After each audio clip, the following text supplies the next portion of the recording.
João 15:5 na versão a mensagem diz assim: eu sou a videira, vocês são os ramos. Quando vocês estiverem unidos a mim e eu a vocês, num relacionamento íntimo e orgânico, não imaginam a colheita que terão.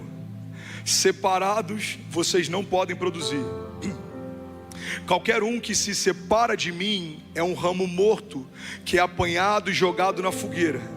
Mas se vocês estão em mim e as minhas palavras estão em vocês, estejam certos que as suas petições serão atendidas. É dessa maneira que o meu Pai demonstra quem Ele é. 2 pontos. Quando vocês produzem frutos, quando demonstram maturidade como meus discípulos. Alguém pode dizer glória a Deus por isso?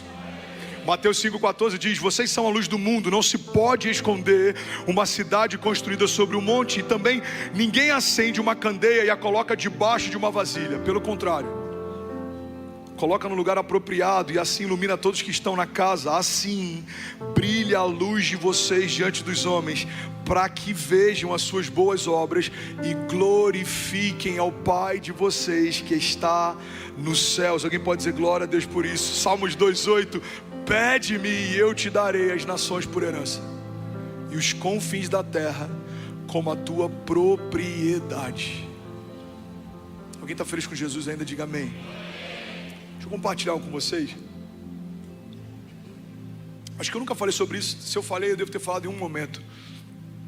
Mas eu lembro que eu estou casado há 15 anos. Eu lembro que há uns 13 anos atrás, eu e a gente liderava jovens numa cidade chamada Cabo Frio, no interior do Rio de Janeiro.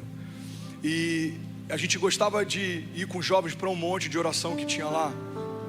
E eu lembro de muitas experiências que eu tive com Deus nesse monte. Mas um dia em especial me marcou. Eu lembro que eu estava em prantos, eu estava completamente rendido. E quando eu abri os olhos, eu vi aquela cidade toda iluminada. E eu pedi algo para Deus. Eu só não sabia o tamanho do que eu estava pedindo. Eu falei: Deus, me dá essa geração por herança. Deus, me dá essa geração por herança. Me dá essa geração por herança. Mas eu estava pedindo uma geração de jovens na minha cidade. Eu liderava jovens em Cabo Frio. Eu estava pedindo para que Deus me desse a oportunidade de gerar um avivamento na geração daquela cidade. E naquele dia eu lembro que Deus falou comigo: eu me agradei do teu coração, eu me agradei do que você me pediu. Eu lembro que 3 meses que a gente tinha se mudado para Orlando, era a época do Descende. Eu e a Kezinha, a gente passava muitos perrengues ainda, se adaptando. Quem está aqui no início sabe como que é. Samuca tinha mandado nos grupos perguntando se alguém tinha algum móvel para doar. Todos os nossos móveis foram doados. A gente começou a escolher móvel para casa depois de uns 2 anos morando aqui. Eu lembro que eu comprei um Jeep Liberty que tinha quase 200 mil milhas. E eu alugava para um pintor mexicano. Toda sexta-feira eu ia na IKEA, recebia $150 de aluguel. E aquilo ajudava a compor a renda. Então, durante o Descende, os meus amigos vieram para cá e alugaram carros esportivos, ficaram em bons hotéis. E eles vieram para o Descende. Durante o Descende, eu estava aqui alugando carro para pintor, tentando compor renda e liderando os jovens. Mas naquela semana do Descende, a gente teve na nossa igreja um evento chamado Flame Week. Quantos lembram do Flame Week? Eu lembro que eu estava sentado e eu peguei um cara aleatório no palco. Eu falei: Pai, eu nunca faço isso, mas hoje eu preciso de uma direção clara. E eu queria que você usasse aquela pessoa para falar comigo. Se aquela pessoa falar algo para mim, eu sei que é o Senhor quem está falando. Usa Ele, Pai, para me dar direções. Eu estou tentando entender, eu estou tentando discernir. Está tudo tão confuso. Eu lembro que durante um culto inteiro, ele foi a única pessoa que não pegou o microfone para falar. E aí acaba o culto, aquele homem pega o microfone e eu falo: uau, vai ser agora, ele vai liberar uma palavra, vai mudar a minha vida. E ele pega o microfone e fala: pessoal, daqui a 5 minutos, todo mundo na van, não se atrasem. E ele solta o microfone. Aí eu abaixo minha cabeça e começo a orar. E eu falo: Pai, obrigado, eu sei que o Senhor vai usar alguém para falar comigo. Eu preciso tanto dessa direção, Pai. Eu estou aqui, eu preciso de uma palavra Tua. Enquanto eu estou orando, alguém bate no meu ombro. E aí quando eu olho, era ele. Ele fala: posso orar por você? Eu falei: pelo amor de Deus, você entende inglês? Eu falei: não. Aí ele chamou um tradutor e falou: grava o que eu vou falar. E ele orou por 17 minutos. E uma das palavras que ele liberou foi: Deus está te dando a linguagem para essa geração. Deus está te dando a linguagem para essa geração. Irmão, Uma semana depois um vídeo viraliza e outro. 4 meses depois eu estou na Europa orando por jogadores de futebol e orando por pessoas que eu nunca imaginei, e Deus me usando para curar pessoas. Eu vivi isso, de um jogador na Europa se machucar e o empresário me levar para orar por ele, por cura. 4 meses antes eu estava alugando carro, irmão, para sobreviver. 4 meses depois Deus estava me levando para nações e cumprindo a palavra. E todas as vezes que alguém dava um testemunho, eu lembrava dessa palavra: Deus está te dando a linguagem para essa geração. Deus está te dando a linguagem para essa geração. Deus está te dando a linguagem para essa geração. Por que eu estou falando isso? Porque você pode estar nesse momento como eu estava no monte clamando. Você pode estar nesse momento como eu estava em Orlando, sendo relembrado da promessa. Ou você pode estar nesse momento em que eu estou vivendo o cumprimento dela. Mas independente do momento que você está, eu quero te lembrar que se você estiver plantado em Deus, você e a sua casa florescerão. Você e a sua casa vão ver o melhor ano da sua vida se você se mover por uma palavra e não pelas opiniões. Se você se mover por uma promessa e não pelo que os outros pensam. Se você se mover por aquilo que Deus te mostrou para o futuro e não pelas circunstâncias. Talvez as circunstâncias presentes sejam desafiadoras. Talvez você não tenha o que precisa ter, não saiba o que precisa saber. Mas Deus está lembrando para alguém aqui nessa manhã: não é sobre o que você tem, é sobre o que eu sou. Eu sou o que você precisa. Deus está dizendo para alguém enfermo nessa manhã: filho, muito prazer, eu sou a cura, eu sou o Jeová Rafá. Deus está lembrando para alguém que precisa de provisão, socorro financeiro nessa manhã. Levante suas mãos em nome de Jesus. Eu quero profetizar sobre você. Eu sou o Jeová Jireh, eu sou o Deus da provisão.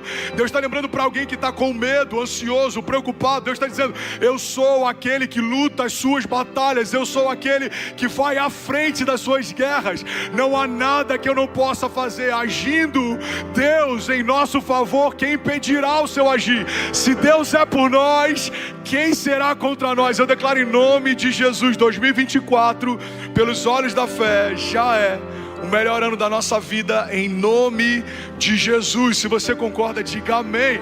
Será que alguém pode dar um brado de liberdade nesse lugar? Será que alguém pode, pelo amor de Deus, fazer barulho?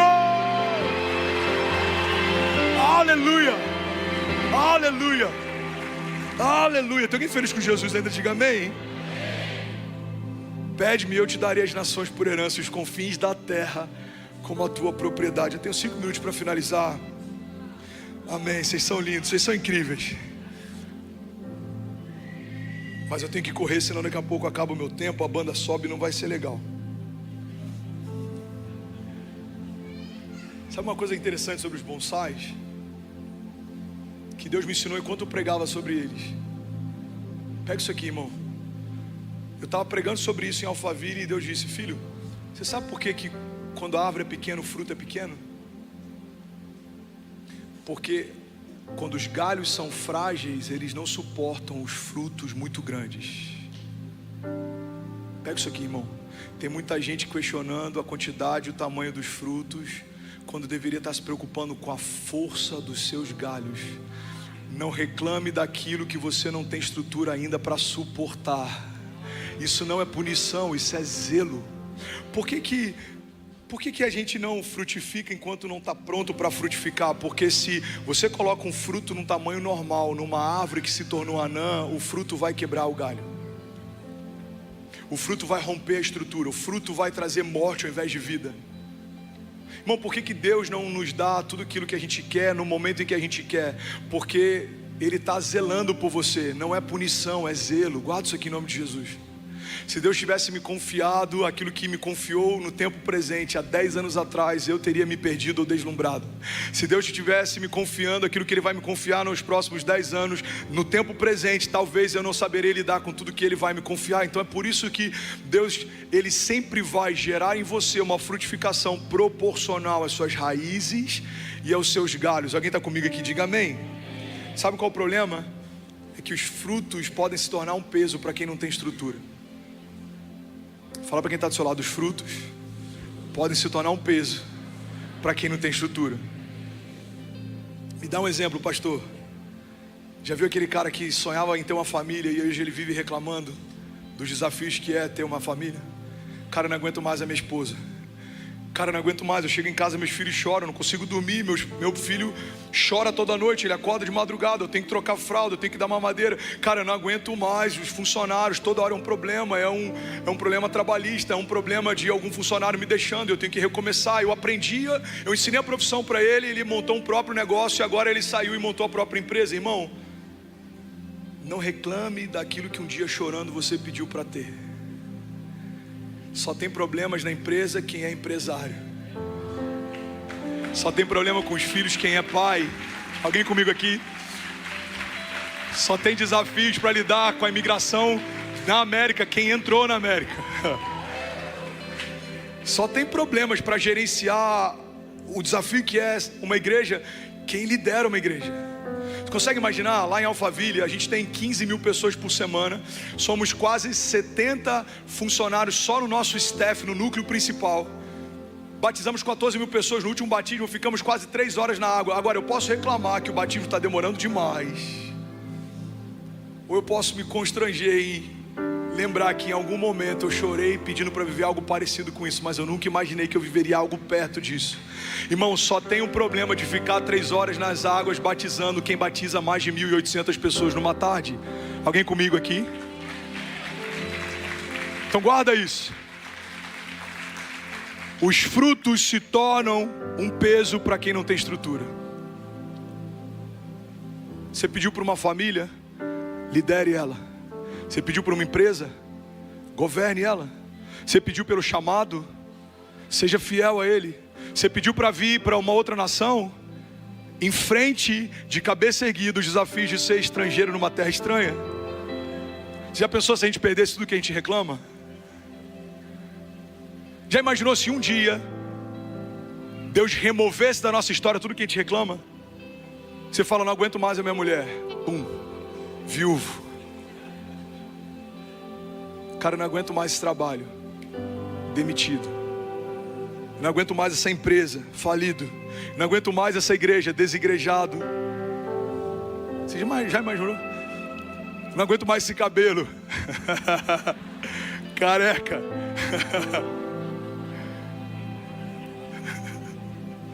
Foi mal o capacete, perdão. Nada pessoal. A gente não pode reclamar daquilo que um dia a gente chorou para ter. Você está comigo? E a última coisa para eu finalizar. Quando eu pedi um bonsai ontem, uma pessoa da produção levou lá em casa. Pastor, fui lá num japonês pegar o bonsai. Eu falei, mano, esquece. Porque lá em Alphaville a gente comprou na Leroy Merlin.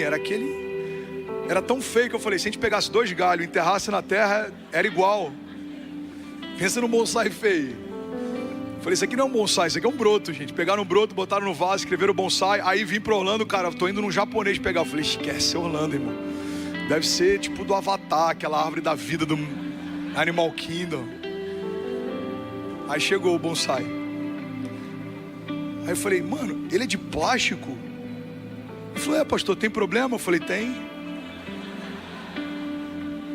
Qual que é o problema, pastor? Ninguém vai ver de longe. Eu falei, mas árvores de plástico não frutificam. Aí Deus falou comigo, entrou na mensagem ontem de madrugada, a última chave. Tudo que é artificial é estéril. Pega isso aqui, irmão. Tudo que é artificial é estéril. Então, não se preocupe em parecer ser, porque Deus não unge quem você finge ser. Deus unge quem você é. Você está comigo? Recebe isso aqui em nome de Jesus. Deus não unge personagens, Deus unge pessoas. Você nunca vai ver um Mickey ungido. Por quê? Porque é um personagem, não existe, é fictício, é artificial. Mas você e a sua casa podem caminhar debaixo de uma unção de Deus. Você nunca vai ver alguém que é fake fluindo na unção. Por quê? Porque Deus não capacita algo que não foi gerado nele. Você nunca vai ver um ministério fake frutificando. Você nunca vai ver um ministro fake frutificando. Você nunca vai ver uma pessoa fake frutificando. Por quê? Porque tudo que é artificial é estéril. Mas aquilo que está plantado em Deus, diz a palavra de Deus, florescerá. Você recebe isso? Então fica de pé no teu lugar, eu quero profetizar sobre você. Levante suas mãos, feche teus olhos. Você que é batizado com o Espírito Santo, abre a sua boca, libera o seu som. Seja livre em nome de Jesus, seja livre, seja livre, seja livre. Feche teus olhos, eu quero profetizar a palavra sobre você. Jeremias 17:7 diz assim: bendito o homem que confia no Senhor e cuja confiança é o Senhor, porque será como a árvore plantada junto às águas, que estende as suas raízes para o ribeiro e não receia quando vem o calor, mas a sua folha permanece verde, e no ano da sequidão não se fadiga, nem deixa de dar fruto. Salmo 125:1 diz: os que confiam no Senhor são como os montes de Sião, que não se pode abalar, mas permanece para sempre. Como os montes que cercam Jerusalém, assim o Senhor protege o seu povo, desde agora e para sempre. Tudo bom? Você acabou de assistir uma mensagem aqui do nosso canal. Eu tenho certeza que ela te edificou e que ela vai gerar algo novo em você. E a gente separou mais 2 vídeos. Eu quero deixar essas indicações aqui para você continuar queimando com Jesus. E eu quero muito te fazer um pedido também. Se essa mensagem te edificou, comenta aqui embaixo, segue o canal e me ajuda a compartilhar para que mais pessoas sejam tocadas também. Deus te abençoe. Quero falar sobre o poder da fé, o poder do nome de Jesus, o poder da entrega, o poder da concordância. E a primeira mensagem dessa série começa hoje, se chama o poder da oração. Fala para quem está do seu lado: a oração é poderosa. Tem poder quem ora, tem intimidade quem ora, tem relacionamento quem ora, tem discernimento quem ora, tem governo quem ora, se antecipa quem ora. Mas muitas vezes a gente olha a intercessão como sendo o ministério de alguém e a oração como sendo algo pontual, quando na verdade todos fomos chamados a sermos intercessores. A intercessão, eu já falei sobre isso, mas eu preciso relembrar para alguém, significa alguém que está entre sessões. Então um intercessor é alguém que se move entre os céus e a terra. Então você ouve a realidade dos céus e você comunica o que ouviu para a terra. Você enxerga a realidade nos céus e você compartilha o que você viu na terra. E quando você atrai os céus para a terra, algo sobrenatural acontece. Esse é o princípio da oração. Mas eu quero falar hoje sobre algo que é muito poderoso. A gente olha para Jesus e a gente vê que Jesus, em vários momentos da sua história, orou antes e depois de um grande mover. A Bíblia diz que Jesus, ele orou antes do seu batismo, ele orou em desertos, ele orou em momentos difíceis, ele orou quando tudo ia bem. E a partir do modelo de Jesus que eu quero que a gente mergulhe na palavra de hoje. Você está comigo? Diga amém. Primeiro princípio, antes de falarmos sobre qualquer coisa, é o entendimento de que Deus sabe o que você precisa. Olha para mim, irmão. Deus sabe o que você precisa antes de você falar. Mas por que precisamos falar, pastor? Porque quando falamos com Deus o que a gente precisa, não é para comunicar algo que Ele não sabe, mas é para expor a nossa dependência ao único que pode suprir a nossa necessidade. Quando Jesus pergunta para aqueles homens enfermos enquanto caminhava na terra o que Ele queria que Ele fizesse, Jesus não precisava de uma informação sobre a doença que eles tinham. Todo mundo sabia que aquele cego não enxergava, ou que aquele paralítico não andava. Todo mundo sabia que aquele leproso estava longe de casa e que ele tinha lepra e precisava de um toque. Mas quando Jesus pergunta: o que queres que eu te faça? Jesus está dando àqueles homens a oportunidade de estarem expostos diante do Deus que pode todas as coisas. E é isso que está acontecendo nessa noite. Jesus está perguntando para pessoas aqui: filho, o que queres que eu te faça? Qual é a sua necessidade? Qual é a sua impossibilidade? E a partir dessa vulnerabilidade que o meu milagre começa a ser gerado. Há alguém comigo aqui? Diga amém.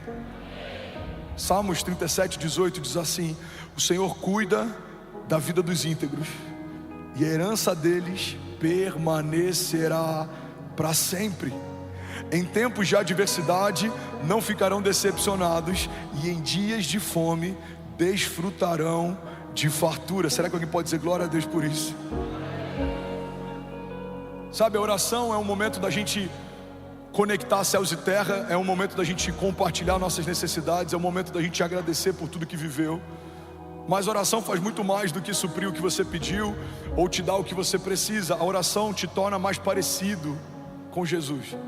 Eu não lembro de quem é o autor, mas essa frase, ela me impactou. Eu vi um tempo atrás, ela dizia assim: cada vez que eu oro, Deus tira algo meu e coloca algo dele.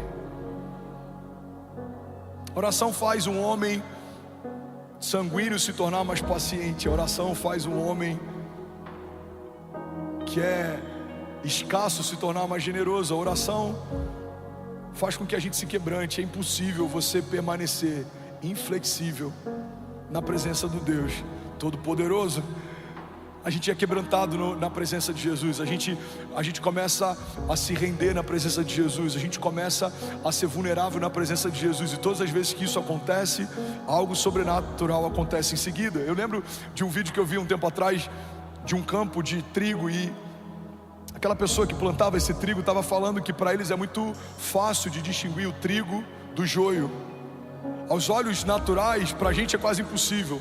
Eles parecem a mesma coisa, mas para quem trabalha com isso todos os dias, para eles é muito fácil. E aí o repórter perguntou para ele: como é que vocês conseguem distinguir o trigo do joio? Ele falou: é só você esperar o vento passar. Quando o vento bate, o joio ele nunca se dobra, mas o trigo se dobra com facilidade. Por que temos desafios no nosso tempo de oração? Porque muitas vezes a gente tem essa dificuldade de se expor, de se lançar, de se quebrantar, de se derramar. Mas a verdade é que todo milagre sobrenatural acontece a partir do momento em que você se entrega, se derrama. A Bíblia diz que Deus não rejeita um coração quebrantado. Então eu quero falar com você nessa noite sobre um poder que libera o sobrenatural. Eu quero falar nessa noite sobre um princípio que foi, vamos junto, lindão, vamos fluir, que foi negligenciado, que foi esquecido, que muitas vezes foi terceirizado, talvez até subjugado, não foi valorizado. Quantas vezes a gente acreditou que o ministério de oração, o ministério das irmãs do coque, ou a necessidade e a importância da oração é algo que a gente terceiriza para nossa esposa ou para nossa mãe? Quantas vezes a gente se move numa nova estação sem ter tempo com Deus, esperando que alguém ore por nós? Quantas vezes eu recebo mensagens de pessoas pedindo que eu ore por motivos que nem eles mesmos estão orando? Pastor, ora por fulano, ora por esse caso. Mas é muito provável que algumas dessas mensagens sejam só alguém terceirizando a importância de algo que nem elas mesmas estão suprindo. Mas a Bíblia fala a respeito de homens de Deus que tinham tempo com Deus, e porque tinham tempo com Deus, viveram coisas que homens naturais não viveram. A Bíblia diz que José ouviu dos céus o que ninguém tinha ouvido, por isso ele governou no seu período, no seu tempo. A Bíblia diz que havia uma seca iminente e os magos não conseguiram decifrar o sonho que o faraó havia tido. A Bíblia diz que os sábios e toda a corte não conseguiu decifrar o sonho que Faraó havia tido. Mas quando um jovem que ouviu os céus, ouviu o sonho de Faraó, para ele foi muito fácil discernir o que ele estava sonhando, porque quem ouve os céus governa na terra. A Bíblia fala que Davi era um homem de Deus que estava cuidando do rebanho do seu pai. Não decidiram chamá-lo no dia em que um novo rei seria ungido, mas Deus mandou chamá-lo porque era ele quem Deus queria ungir. E a Bíblia diz que Davi era aquele que tocava a harpa para Saul. Davi era aquele que acalmava o espírito do rei quando ele estava conturbado, porque só dá para você derramar sobre alguém aquilo que você carrega. Davi carregava um pedaço do céu, e quando a boca dele se abria, o céu se manifestava onde ele estava. E não é à toa que Davi é removido de um lugar improvável e colocado no trono mais alto que um homem poderia se assentar, no trono de Israel, porque quem tem tempo com Deus governa na terra. Quem ouve os céus vive o que homens naturais não vivem. Eu estou pregando para alguém aqui nessa noite. Será que tem alguém aqui queimando por Jesus? Agora, quem não ouve os céus anda em círculos, gasta tempo com coisas que não liberam o nosso destino ou que não apontam para o nosso futuro. Quem não ouve os céus demora décadas para viver algo que com Deus poderia viver em anos. Quem não ouve os céus está sempre dependente da palavra profética de alguém que ouve. Quem não ouve os céus está sempre consultando profetas como se fossem videntes, ou está sempre em busca de uma migalha de alguém sendo liberada durante 40 minutos de uma pregação no domingo, porque não tem tempo secreto durante a semana. Quem não ouve os céus se torna consumidor e não filho, se torna cliente e não parte da igreja. Quem não ouve os céus, irmão, assiste milagres, mas não consegue liberar nenhum. Quem não ouve os céus até crê que Deus faz algo, mas não crê que Deus vai fazer na sua própria vida. Quem não ouve os céus tem medo do futuro, tem medo do inferno, tem medo dos demônios, tem medo da inveja, tem medo dos levantes. Mas quem ouve os céus pode declarar com autoridade: mesmo que eu ande pelo vale da sombra da morte, mal nenhum eu temerei, porque tu, Senhor, estás comigo. Podem 1000 cair ao meu lado, 10.000 à minha direita, mas eu não serei atingido. Alguns confiam em carros, outros confiam em cavalos, mas nós confiamos no Deus da nossa salvação. Alguém comigo aqui, pelo amor de Deus, diga amém. A Bíblia diz que os ímpios fogem sem que haja ninguém a persegui-los, mas os justos são ousados como um leão. Você vê a diferença de quem tem tempo com os céus e de quem não tem tempo com os céus, de acordo com a forma como eles reagem ao dia mau. Quem não tem tempo com Deus é inconstante quando os dias são maus. Quem tem tempo com Deus, ele é inabalável, independente da circunstância. A Bíblia diz que Davi, ele está orando, jejuando para que Deus salve o seu filho, mas quando a notícia de que o seu filho havia morrido chega para o rei, ele troca as vestes, lava o rosto e recomeça. A gente vê inúmeros heróis da fé que sofreram perdas. Eles vivenciaram luto, mas eles não pararam no seu tempo de luto. Eles recomeçaram, porque eles sabiam que o Deus que fez no passado iria fazer de novo. A gente olha para a história de Jó, perdeu seus filhos, perdeu seus recursos, perdeu tudo que tinha, mas ele sabia que o Deus que havia dado no princípio iria restituir, e iria restituir muitas vezes mais do que tudo que foi removido. Irmão, quem tem tempo com Deus não depende da opinião de ninguém, porque carrega uma palavra que foi liberada por Deus desde a eternidade passada. Quem caminha com Deus não está refém das circunstâncias e não tem uma fé emocional. Fé não é o que se sente, fé é o que se sabe. Eu sei que o meu Redentor vive, eu sei que porque Ele vive eu posso crer no amanhã, eu sei que o meu amanhã vai ser melhor que hoje, eu sei que eu posso todas as coisas naquele que me fortalece, eu sei que o Senhor é o meu bom pastor e de nada eu terei falta, eu sei que as portas do inferno não vão prevalecer contra a igreja, eu sei que Ele é o meu refúgio, a minha fortaleza, socorro presente na hora da angústia. Por isso, independente do que me cerca, eu sei que a palavra que Deus liberou sobre mim vai acontecer. Se alguém crê nisso, diga amém. Tiago 4:8 diz: aproximem-se de Deus e Ele se aproximará de vocês. Todo tempo a Bíblia está dizendo: dá um primeiro passo que os céus vão corresponder ao seu passo. Aquele que busca encontra, aquele que bate a porta se abre. Clama a mim, responder-te-ei. Se aproxime de mim e eu me aproximarei de você. Quem sabe, irmão, o que a gente chama de silêncio de Deus, na verdade seja só a resposta para uma passividade nossa. Somos passivos até quando precisamos de um milagre. A Bíblia diz que um cego clamava: Jesus, filho de Davi, tem compaixão de mim. E a multidão cercava ele, comprimia ele, tentava calar a voz dele. Mas a Bíblia diz que quanto mais tentavam calar ele, mais alto ele gritava: Jesus, filho de Davi, tem compaixão de mim. Sabe, algumas circunstâncias vão tentar calar você, algumas vozes vão tentar parar você, algumas tribulações e tempestades vão tentar desanimar você, alguns desertos vão tentar paralisar você.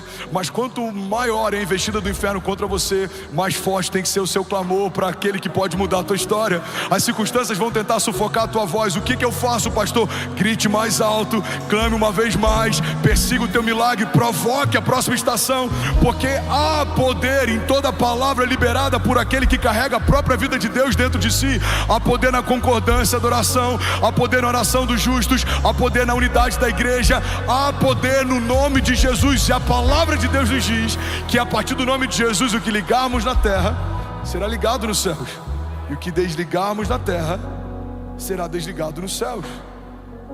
Então nessa noite, até o final dessa palavra, a gente vai fazer algo prático. Você vai se colocar de pé daqui a pouco, fechar os seus olhos e abrir a sua boca. E daqui a algumas semanas você vai testemunhar que coisas que você profetizou e clamou hoje, Deus respondeu em dias. Levante suas mãos, deixa eu profetizar sobre alguém aqui. Pai, eu declaro um exército se levantando de intercessores, de homens e mulheres de oração, de homens que carregam sobrenatural, de homens que carregam um sopro do céu. A gente vai falar de palavras de vida e não de morte. Falaremos de bênçãos e não de maldição. Falaremos de futuro e não de passado. Falaremos de promessas e não de propostas. Falaremos de coisas dos céus e não de levantes do inferno. Falaremos de coisas que acrescentam e não de coisas que nos roubam. Falaremos de coisas que nos animam e não de coisas que nos abatem. Falaremos da promessa que Deus tem para a nossa vida e não da promessa que Deus tem para a casa do lado. Falaremos daquilo que Deus está nos pedindo para fazer e não teremos tempo para falar daquilo que Deus está fazendo com alguém ao nosso redor. Falaremos daquilo que Deus nos comunicou no secreto até que se cumpra, e quando se cumprir, Deus vai nos falar coisas novas. Nos moveremos debaixo de uma palavra, assim como o povo se movia debaixo da nuvem. Não vamos para nenhum lugar que a palavra não nos direcione. Não faremos nada que a palavra não nos peça para fazer. Se Deus não disser, não iremos, mas se Ele falar, nós avançaremos com ousadia. Quando Ele nos pedir, nós daremos. Quando Ele falar avance, avançaremos. Quando Ele falar corra, correremos. Quando Ele falar creia, nós creremos. Mas se os céus estiverem em silêncio, perseguiremos um novo som do céu até que Ele venha. Nós cremos, os céus não estão paralisados, porque Deus não é como deuses feitos por mãos humanas, que tendo olhos não veem, que tendo bocas não falam, que tendo mãos não tocam. Não, Deus é um Deus de verdade, que gera milagres de verdade. E nós somos o seu povo, que se chama pelo seu nome, e nós nos humilhamos, e nós nos arrependemos, e nós clamamos. E a tua palavra diz que se fizermos isso, o Senhor ouvirá dos céus e nos dará respostas. O Senhor mudará nossa sorte, sarará nossa terra. Pai, eu declaro em nome de Jesus uma igreja forte na oração, uma igreja que se move no secreto, uma igreja que carrega a autoridade dos céus. E quando a gente abre a nossa boca, algo sobrenatural não vai acontecer.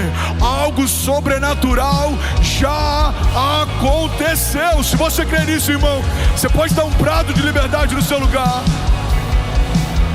Jesus. Como se for para Jesus, você pode fazer melhor. Aleluia.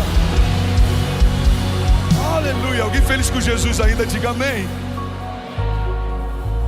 Sabe, Jesus orou no seu batismo, Lucas 3:21. Quando todo o povo estava sendo batizado, Jesus também o foi. E enquanto ele estava orando, o céu se abriu. Uma das maiores incoerências da nossa geração é que desejamos céus abertos, mas permanecemos com a nossa boca fechada. A Bíblia diz que enquanto Jesus ora, os céus se abrem. A Bíblia diz que enquanto Jesus ora, algo acontece. Irmão, Jesus está no seu batismo e Ele não deixa de orar. A Bíblia diz que depois que Ele é batizado, o Espírito é derramado sobre Ele. O Espírito então leva Jesus 40 dias para o deserto para orar. Não tem nenhuma estação que Jesus entre que não seja marcada por oração antes e no final dela. A Bíblia diz que Jesus orou nos desertos, Lucas 5:16. Ele, porém, retirava-se para os desertos e ali orava. A Bíblia diz que Jesus orou a noite inteira antes de escolher os discípulos. E a minha pergunta é: como queremos tomar decisões importantes sem consultar a Deus, se o próprio Jesus não abrir a mão desse recurso?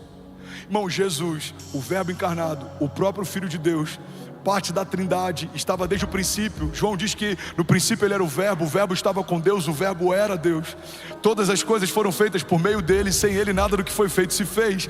O autor e consumador da nossa fé, o maravilhoso conselheiro, Deus forte, Pai da eternidade, Príncipe da paz, está orando incessantemente antes de escolher os seus discípulos, porque Ele não fazia nada que Ele não tinha visto o Pai fazer, e Ele não falava nada que antes Ele não tivesse ouvido o Pai falar.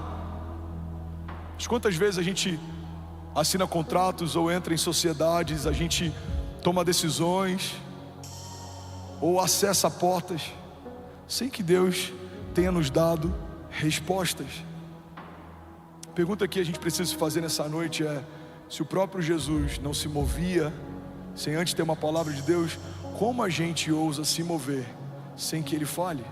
Olha o que a Bíblia diz, Lucas 6:12. Em um daqueles dias, Jesus saiu para um monte a fim de orar, e passou a noite orando a Deus. Ao amanhecer, chamou seus discípulos e escolheu 12 deles, a quem também designou como apóstolos. A Bíblia diz que Jesus orou antes da multiplicação dos pães e peixes. Isso é uma coisa extraordinária, porque a gente vê várias vezes Jesus orando e agradecendo antes do milagre acontecer. Dinâmica da fé fala a respeito de celebrarmos antes do milagre acontecer, porque celebrar depois que aconteceu é óbvio, mas celebrar antes de acontecer é fé. Uma mulher estéril que celebra o filho antes de saber que está grávida, uma família quebrada financeiramente que celebra o novo de Deus antes de um novo contrato chegar, um casal que se divorciou, mas já celebra a boda de casamento, mesmo que o marido ainda não tenha voltado para casa, pais que celebram a restauração de um filho viciado, mesmo que ele ainda não tenha aberto mão de um vício. Irmão, isso é fé. A fé é trazermos à existência coisas que não existem, é tratar coisas que não são como se já fossem. A Bíblia diz que Jesus, antes de multiplicar o pão, já agradece pela multiplicação. João 6,11 diz assim: então Jesus tomou os pães e deu graças e os repartiu entre os que estavam sentados, e tantos quanto queriam comeram, e o mesmo ele fez com os peixes. Mas a Bíblia também diz que Jesus orou depois da multiplicação. Mateus 14:23, tendo despedido a multidão, subiu sozinho ao monte para orar, e ao anoitecer estava ali sozinho. Alguém pode dizer glória a Deus por isso? Irmão, olha para mim, pega isso aqui. Todo tempo de secreto gera recompensa pública. Jesus ora quando ninguém vê. O que ele faz no dia seguinte, todos veem. Jesus ora no deserto enquanto ninguém vê. Quando ele começa a operar em milagres, todo mundo vê. Jesus ora antes dos pães serem multiplicados. Depois que os pães são multiplicados, ele se separa para orar também. Jesus ora antes de ser batizado, enquanto é batizado, e depois de ser batizado também.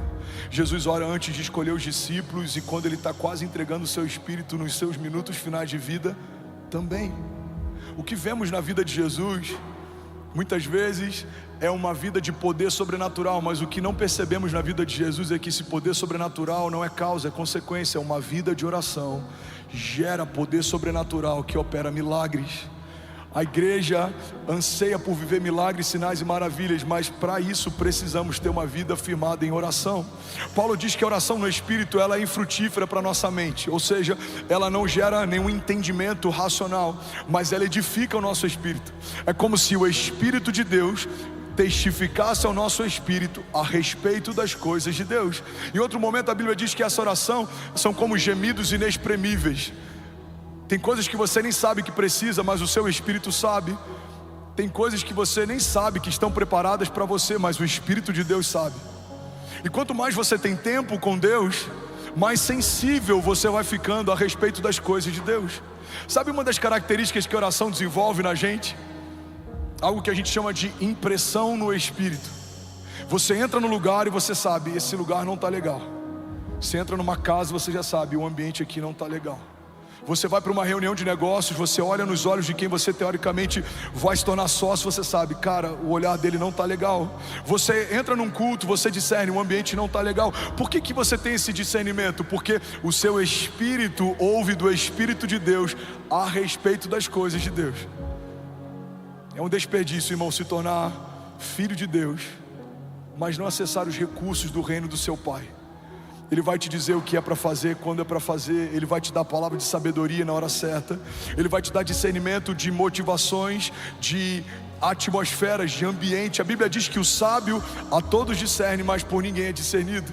A Bíblia diz que o sábio discerne tempos e estações. Ele faz a coisa certa no tempo certo. Mas tudo isso é gerado num ambiente em que ninguém vê. Sabe, não são as nossas lives de oração, é a nossa oração no secreto. É quando ninguém ouve o teu choro, é quando ninguém ouve o teu clamor, é quando ninguém ouve a tua oração. É nesse momento que existe algo poderoso sendo gerado nos céus. A Bíblia diz que os céus recompensam o nosso tempo de secreto. Alguém está comigo? Diga amém. Jesus orou ensinando a oração do Pai Nosso, Lucas 11:1. A Bíblia diz assim: certo dia, Jesus estava orando em um determinado lugar, e tendo terminado, um dos seus discípulos lhe disse: Senhor, ensina-nos a orar, como João ensinou os discípulos dele. Então Jesus disse: quando vocês orarem, digam assim, vamos ler junto? Pai, santificado seja o teu nome, e venha o teu reino. Dá-nos cada dia o nosso pão cotidiano. Está em qual versão? Está na versão... Bota na versão NVI, por favor, meu lindo. Eu acho que está na versão Almeida, deve ter uns 60 anos. Eu estou brincando, mas é sério. Volta lá, por favor, lindão. Lucas 11:1, versículo 1. Certo dia Jesus estava orando em determinado lugar. Onde é que ele estava? Orando de novo. E tendo terminado, um dos seus discípulos lhe disse: Senhor, ensina-nos a orar, como João ensinou aos discípulos dele. Versículo 2. Então Jesus lhes disse: quando vocês orarem, digam: Pai, santificado seja o teu nome, e venha o teu reino. Dá-nos cada dia o nosso pão cotidiano. Perdoa os nossos pecados, pois também perdoamos a todos os que nos devem, e não nos deixe cair em tentação. E algumas versões diz: mas livra-nos do mal. Amém. A oração do Pai Nosso é uma oração que muitas vezes a gente ora junto antes de um jogo de futebol. A gente vê a seleção brasileira orando antes de uma partida importante, mas muitas vezes a gente ora de forma automática. A oração do Pai Nosso carrega os princípios mais poderosos do reino de Deus, porque fala a respeito de dependência e de reconhecimento da pessoa de Jesus e da autoridade que o Pai carrega. Santificado seja o teu nome, venha a nós o teu reino, seja feita a tua vontade. O pão nosso de cada dia nos dai hoje, perdoa as nossas ofensas, não nos deixa cair em tentação.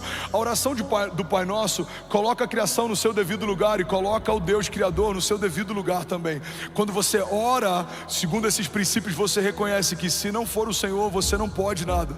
Se não for o Senhor, eu não tenho o que comer. Se não fosse o perdão de Deus, eu não tenho nem como perdoar. Se não fosse a vontade de Deus, eu não tenho como me mover. A oração do Pai Nosso é uma oração que foi ensinada por Jesus e carrega alguns princípios que são fundamentais no reino de Deus.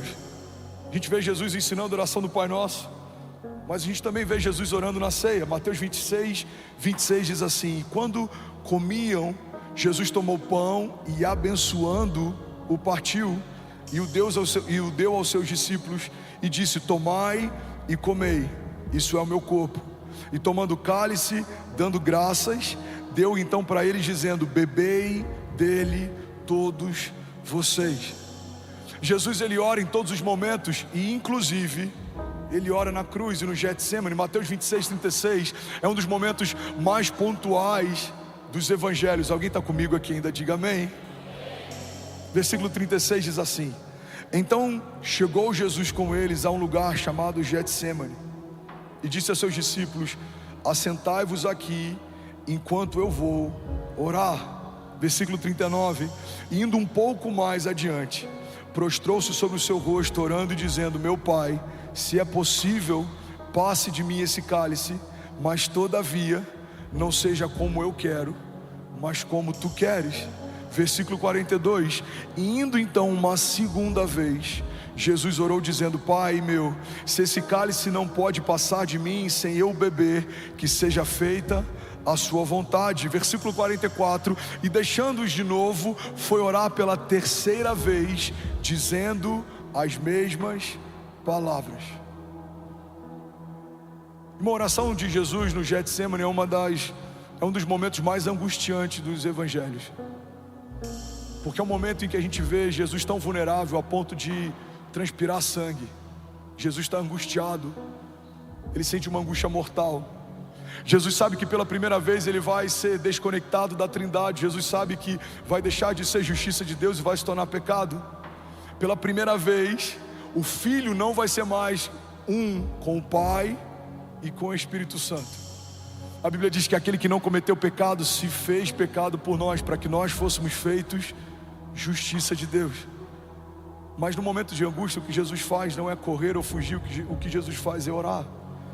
Jesus ora antes da multiplicação. Jesus ora antes de se entregar como um pão partido por nós. Jesus ora antes de escolher os discípulos. Jesus ora pelos discípulos antes de enviá-los. Jesus ora antes de ser batizado. Jesus ora assim que foi batizado.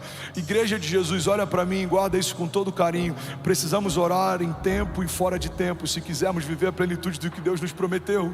Você não vai sustentar as promessas da sua casa se não carregar vida de oração. Você não vai conseguir liberar o destino dos seus filhos se você não tiver encharcado da vida de Deus, porque tem poder quem ora. Muita oração, muito poder; pouca oração, pouco poder. A gente ouve isso há muito tempo na igreja, mas precisamos entender que isso é uma realidade. Quando vemos tantas manifestações acontecendo, tantas curas, tantos sinais, tantas maravilhas, Deus abrindo portas, um mover sobrenatural, precisamos entender que isso é uma resposta pública a pessoas que gastam tempo no secreto. Quanto mais profunda é a sua vida de oração, mais extraordinário vão ser os seus testemunhos. E eu não sei qual é a tua expectativa para 2024, mas a minha oração é para que ainda esse ano a gente possa viver o maior romper da nossa história, a gente possa colher coisas que a gente não colheu, a gente possa viver milagres que a gente não viveu. Mas para isso, irmão, não tem expectativa que sustente um milagre sobrenatural se não for a partir de uma vida de oração. Você está comigo? Diga amém. Os voluntários estão comigo? Diga amém. Os pastores apaixonados estão comigo? Diga amém. Por que tanta resistência nesse culto? Porque esse entendimento muda a vida de uma igreja. Por que tanto silêncio nesse culto? Porque queremos o fruto de uma vida de oração de alguém, mas nem sempre queremos ouvir sobre a necessidade de orarmos mais. Essa pregação para a nossa geração corre o risco de se tornar até entediante. Muitos querem ouvir sobre avivamento, poucos querem entender como os avivamentos começam. A Bíblia fala que Elias orava e algo acontecia. A Bíblia fala que Josué, a Bíblia fala de homens de Deus: Moisés, Davi, José, Pedro, Paulo. Todos esses homens foram marcados por Deus no secreto. Lemos sobre as suas recompensas públicas. Não conseguimos ter ideia do quanto eles geraram em oração aquilo que viveram enquanto todos viam. Igreja, olha para mim, o que vamos viver como igreja, o que você vai viver como casa, não se compara com aquilo que você viveu até aqui. A Bíblia diz que olhos não viram, ouvidos não ouviram e nem penetrou no coração do homem aquilo que Deus tem preparado para aqueles que creem. Mas nesse mesmo texto diz: mas Deus já o revelou por meio do seu Espírito. Algumas pessoas me perguntam: pastor, você imaginava viver o que você está vivendo? Não, há 10 anos atrás não, mas há 2 anos sim. Eu vi aquilo que vivemos hoje quando isso era impossível. Se você me perguntar: André, você imagina que aquilo que a gente vai viver daqui a 10 anos, como vai ser? Não, daqui a 10 anos não, mas os próximos 2, Deus já me revelou. A gente não vai andar no escuro, tateando, tentando encontrar um caminho, não. Enquanto você caminha, mesmo que os seus olhos não veem, Deus está dizendo o que Ele preparou para aqueles que creem. E os seus olhos não viram, os seus ouvidos não ouviram, não penetrou no teu coração, mas Ele já revelou por meio do Espírito. E esse é o testemunho dos filhos de Deus. A Bíblia diz que o testemunho dos filhos de Deus é que os filhos de Deus caminham pelo Espírito de Deus. Você não vai andar desenganado, você não vai ficar tentando. Irmão, um homem de Deus não tem tempo para ficar tentando. Você não vai tentar. Pastor, eu estou namorando com uma pessoa, eu vou tentar para ver se dá certo. Pastor, eu estou vendo um negócio, eu vou tentar para ver se funciona. Não, irmão, você não tem tempo para tentar. Você vai acessar o maravilhoso conselheiro e ele vai te dar um conselho de sabedoria, e você vai se mover com assertividade, e algo sobrenatural vai acontecer. E você não vai depender de conselho de homens. Talvez alguns homens vão te dizer: não faça, mas se Deus disse, vai. Porque é melhor ter uma palavra de Deus do que um bom plano. É melhor ter uma direção de Deus do que bons conselhos. A Bíblia diz que existe sabedoria na multidão de conselhos, mas não há sabedoria nos conselhos da multidão. A multidão falaria para Noé: não construa. A multidão falaria para Davi: não enfrente esse gigante. A multidão falaria para Jesus: corra, os soldados estão vindo para te prender. A multidão falaria para Abraão: não sai da sua terra e da sua zona de conforto. A multidão falaria para Daniel: é só você se prostrar e não precisa enfrentar leões. A multidão teria dito para Sadraque, Mesaque e Abidnego: o que custa você se render a um outro Deus, se Deus no fundo sabe que você o adora de verdade? A multidão teria talvez antecipado o ministério de Jesus. Maria tentou fazer isso. A multidão teria talvez abortado o projeto da redenção. Pedro tentou fazer isso. Pedro fala: Senhor, de maneira alguma a gente vai permitir que o Senhor seja entregue. Ele fala: aparta-te de mim, Satanás. Um homem que ouve os céus não se move por conselhos que fazem sentido, mas se move por promessas que foram feitas pela boca de Deus. Você está comigo? Diga amém. Eu quero falar sobre algumas dinâmicas de oração. A gente tem 5 minutos. Alguém consegue ouvir mais 5 minutos dessa mensagem? Diga amém. Somos 13.400 famílias online, mais de 13 nações conectadas. Você pode celebrar quem está com a gente online. Glória a Deus. Primeira dinâmica da oração é que existe uma relação entre oração e o tempo. Fala comigo: oração e o tempo. Eclesiastes 3 diz que há um tempo e uma ocasião determinada para cada propósito debaixo do céu. O fato de Deus não responder a sua oração no tempo em que você espera que Ele responda não significa que Ele não tenha respondido. Talvez a sua resposta só não tenha chegado. A Bíblia diz que Daniel está orando, dias depois chega a sua resposta. Olha para mim e pega isso aqui. Então o anjo se apresenta para Daniel e fala: Daniel, desde o dia em que você orou, o Senhor enviou resposta, mas eu fui resistido pelo príncipe da Pérsia nas regiões celestiais. Ou seja, dias depois a resposta chega, mas desde o dia em que Daniel clamou, a resposta foi enviada. Vou falar isso de novo e alguém incendiado por Jesus desse lado esquerdo vai pegar essa chave. No mesmo dia em que Daniel ora, Deus responde, mas dias depois a resposta chega. É como uma mulher grávida, uma mulher estéril que não pode gerar, pode receber a vida no seu ventre da noite para o dia, mas o bebê não vai nascer no dia seguinte. Você precisa esperar o tempo da gestação. Sabe, o fato de você não tocar ainda em alguns milagres não significa que eles já não sejam realidade. Deus já enviou algumas respostas, Deus já respondeu algumas dúvidas e inquietações, Deus já está movendo algumas realidades, Deus já está abrindo algumas portas. Irmão, eu creio que enquanto a gente está aqui, Deus já está curando algumas enfermidades, Deus já está visitando alguns ventres. Vamos, eu quero profetizar sobre alguém. Enquanto estamos aqui, Deus já está removendo do coração de pessoas projetos que Ele não se alegra, ideias que não foi Ele quem deu, mas Deus também está confirmando no coração de pessoas lugares, sociedades, negócios, projetos que é o Senhor quem te deu. Ele está dizendo: filho, fui eu quem fiz, fui eu quem abri, fui eu quem te deu. Avance, creia, não tenha medo, não tenha medo, eu sou contigo, eu estou com você. Essa porta fui eu quem abri, essa sociedade fui eu quem propus, essa empresa fui eu quem te dei. Porque a porta que Deus fecha, ninguém abre, mas a porta que Deus abre, irmão, ninguém fecha. E quem caminha com Deus sabe que é melhor uma porta fechada por Deus do que tentar forçar uma porta que Deus nunca abriu. É melhor você ter algo que Deus retirou de você do que tentar retirar de Deus algo que Deus disse que não é mais para esse tempo. Tem lugares que você amava estar, Deus mandou você sair, você não sabe por quê, mas você não ouvia conversas que Deus ouviu, você não viu coisas que Deus viu. Tem lugares que você amava estar, pessoas que você queria com você, mas o próprio Deus retirou. Por quê, pastor? Porque Ele sabe daquilo que você não sabe, Ele vê aquilo que você não vê. Talvez no seu tempo presente não faça sentido algumas renúncias, mas no seu tempo futuro elas vão fazer todo sentido.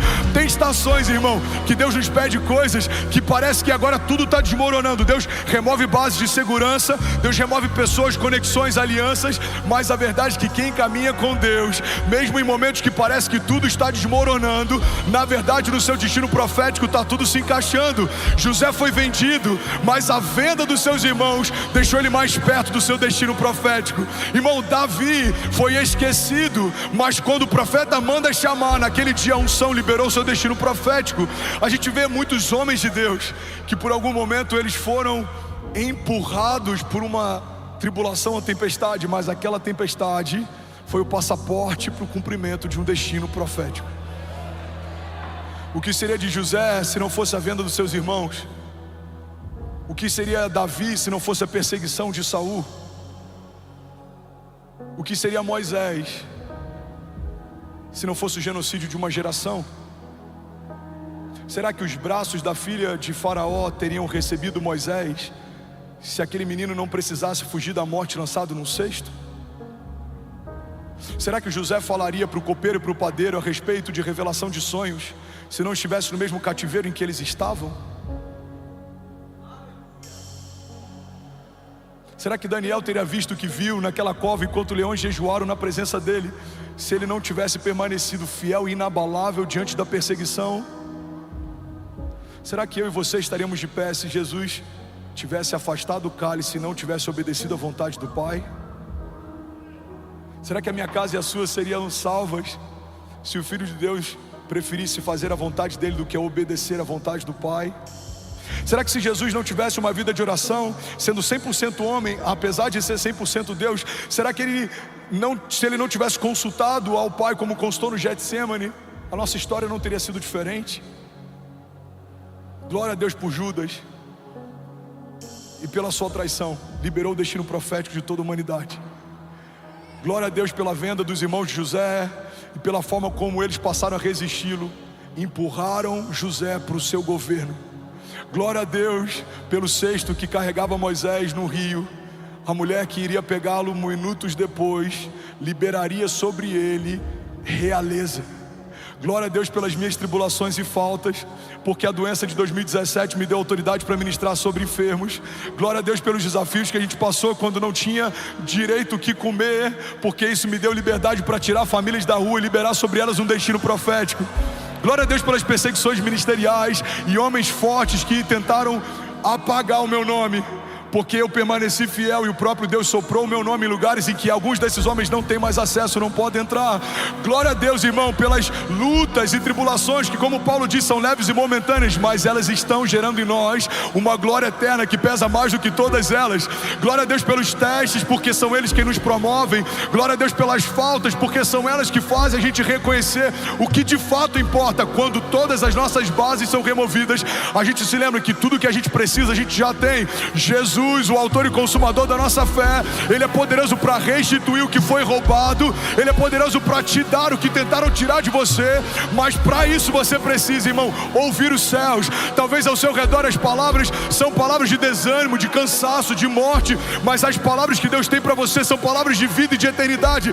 Talvez alguém perto de você vai dizer: 2024 é o ano mais desafiador da nossa empresa. Mas alguém que ouve os céus precisa se levantar e declarar: não, 2024 é o ano de aceleração sobrenatural. Nunca vimos o que veremos a partir de agora. Talvez alguém na tua família vai dizer: eu nunca vi um ano tão difícil, com tantos desafios. Alguém precisa se levantar nessa casa e dizer: não, 2024 é um ano da dupla honra de Deus. Os céus estão abertos e nada vai faltar. Vamos, alguém comigo? Não vai faltar unção, não vai faltar recurso, não vai faltar direção, não vai faltar alegria, não vai faltar saúde, porque alguém que ouviu os céus está comunicando à terra: é tempo de viver milagres, é tempo de se levantar, é tempo de fluir em dons, sinais e maravilhas. Igreja de Jesus, levanta e resplandece. Alguém comigo aqui?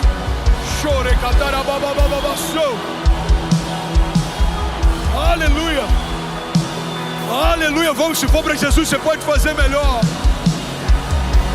Aleluia. Você vai chegar na sua segunda-feira, e quando você ouvir algo que não coopera com o que Deus te falou, você precisa combater o que ouviu. Irmão, eu acho que a gente vai precisar fechar. Por quê? As contas não estão fechando. Deixa eu ver. Deus te deu uma palavra? Deu. Então faça sonhos maiores do que você tinha antes da crise, porque se foi Deus quem te deu essa empresa, é Ele quem vai fazer ela superar qualquer tribulação. Você está com desafios no casamento? Creia, o Deus que abençoou essa aliança é o Deus que vai manter essa aliança de pé. Você não vai pensar como seria se você se divorciasse. Você vai pensar: aonde faremos as bodas no próximo ano? Vamos, alguém comigo? Se alguma mulher aqui não consegue gerar, coloca a mão sobre o seu ventre. Você não vai ficar pensando como seria bom se eu tivesse um filho, não. Você vai pensar qual o nome que ele vai ter quando o Senhor me der. Irmão, a fé é uma dinâmica de antecipação. Tratar as coisas que não são como se já fossem. Alguém comigo aqui, diga amém. Levante suas mãos, declare com autoridade, diga: Pai, eu creio que há poder no nome de Jesus. Diga: eu creio que há poder em toda palavra que sai da boca de Deus a meu respeito.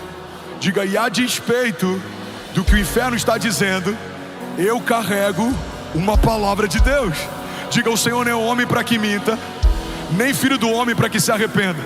Se Deus disse que vai acontecer, eu sei, no céu já aconteceu. Você pode dar um brado de liberdade no seu lugar? Vamos, será que alguém pode fazer barulho? Aleluia! Aleluia! Aleluia! Alguém feliz com Jesus ainda? Dinâmica da oração, ela tem que levar você para um lugar em que você vai ser incompreendido. Olha para mim e permanece de pé. A gente vai finalizar aqui. Vocês são incríveis. Se as suas orações fossem escutadas, ouvidas, se eu pegasse o seu tempo de secreto e colocasse no microfone aqui, será que alguém acharia loucura ou suas orações estão normais demais? Porque algumas das minhas orações gerariam em você crise. Será que o pastor está bem? Eu acho que ele está empolgado demais. Porque foi assim que trataram algumas palavras e projetos que eu apresentei para a igreja 2 anos atrás. Coisas que se ouviam nos bastidores: o menino está empolgado, ele é novo, isso é normal. Coisas que se ouvem 2 anos depois: ele deve ter visto algo que a gente não viu, porque está acontecendo tudo que ele falou. Mas assim vai ser sobre a sua casa. Recebe isso, assim vai ser sobre os seus filhos. Você vai ver coisas nos seus filhos que ninguém está vendo. Você vai liberar isso sobre eles. Mas um dia, todos os olhos vão ver aquilo que Deus já revelou no Espírito. Você pode ter um filho dislexo, talvez com TDAH, qualquer problema de assimilação, de conexão. Você vai ouvir de Deus quem Ele é, e você vai profetizar sobre Ele quem Ele é. Você é cabeça e não cauda. Você é filho de Deus. Você vai viver algo glorioso. O seu destino é extraordinário. Você vai tocar nações. Você vai ser grande entre os homens. Você vai aconselhar príncipes. Alguns vão olhar e falar: mas não faz sentido. Deus não te chamou para profetizar o que faz sentido. Deus te chamou para profetizar o que olhos não viram, ouvidos não ouviram, não penetrou no coração do homem. Alguém comigo aqui, diga amém. Quantas vezes a gente gasta tempo falando que todo mundo está vendo? O que todo mundo está vendo é óbvio, mas o que Deus vê? É sobre isso que precisamos falar. Como falaremos se não ouvimos? Eu preciso falar o que Deus fala. O que é fé? Fé é falar o que Deus fala, pensar como Deus pensa e ver o que Deus está vendo. A Bíblia diz: no ano em que morreu o rei Uzias, eu vi o Senhor assentado no alto, sublime trono. E haviam serafins que estavam em torno do seu trono, dizendo: santo, santo, santo é o Senhor dos exércitos, e toda a terra está cheia da sua glória. Mas a Bíblia diz que assim que o profeta foi levado à sala do trono, a primeira coisa que ele teve foi angústia, medo. Ele fala: Senhor, ai de mim que sou impuro e habito em meio a um povo de impuros lábios. Então um anjo pega uma brasa viva no altar e toca os lábios dele, e ele vive esse momento que é único. Mas nesse dia algo acontece. A palavra de Deus revela para nós um contraste entre aqueles que caminham na terra e olham para cima, e aqueles que caminham nos céus e olham para baixo. Um homem de Deus que caminha na terra e olha para cima tem medo quando vê a santidade de Deus. Ele acha que está tudo perdido, ele é um homem puro, e o povo em que ele caminha é um povo de impuros lábios. Mas a Bíblia diz que os anjos de Deus, quando olham dos céus para a terra, eles veem que toda a terra está cheia da glória de Deus. Se você olhar Alphaville da terra para os céus, o que a gente vai ver aqui é status, futilidade, comparação, competição, vendedores de sonhos. Mas se a gente olhar Alphaville dos céus para a terra, o que os céus veem? Eu vejo uma onda de avivamento. Eu vejo um celeiro para nações. Eu vejo um lugar que vai ser chamado de casa de oração, refúgio, porto seguro. Eu vejo uma casa de esperança. Eu vejo uma casa de destino. Se você olhasse para a minha casa em 2017, da terra olhando para os céus, o que você ia ver? Senhor, salva o André. O coração dele está parando, a válvula mitral dele está muito mal. O nível da endocardite dele aguda está muito alto, o coração está tomado. Dava para ver de olho nu no exame do transesofágico, na câmera do transesofágico, dava para ver a quantidade de aglomeração de bactérias. Meu coração estava verde. Mas e dos céus para a terra? O que os céus veem? Esse milagre vai ser testemunhado em nações. Milhares e milhares e milhares ouvirão o que eu fiz. Esse milagre vai desencadear uma onda de milagres de cura. Alguns vão dizer: o Brasil está vivendo um tempo difícil. Se a gente olhar para algumas instituições que cuidam da parte do judiciário, econômico, político, existe uma divisão. O Brasil está polarizado. Mas se olharmos o Brasil dos céus para a terra, o que os céus veem? Nação do avivamento, o lugar de onde vem o último sopro de Deus. Um lugar que Deus separou, inclusive dentro da América Latina, com uma linguagem única, para que possa liderar uma onda de avivamento que vai tocar nações. Aqueles que transportam brasas, aqueles que exportam brasas, aqueles que carregam fogo sobre os seus ossos, aqueles que têm fome por mais de Deus. Irmão, o que você precisa fazer a partir do seu tempo de oração é parar de chamar as coisas como elas são e você começar a profetizar como elas serão. Você vai começar a trazer o futuro para o seu presente, o seu futuro vai se tornar real. Você vai começar a trazer promessas para o seu presente e as suas promessas vão se tornar reais. E aí, tudo bom? Você acabou de assistir uma mensagem aqui do nosso canal.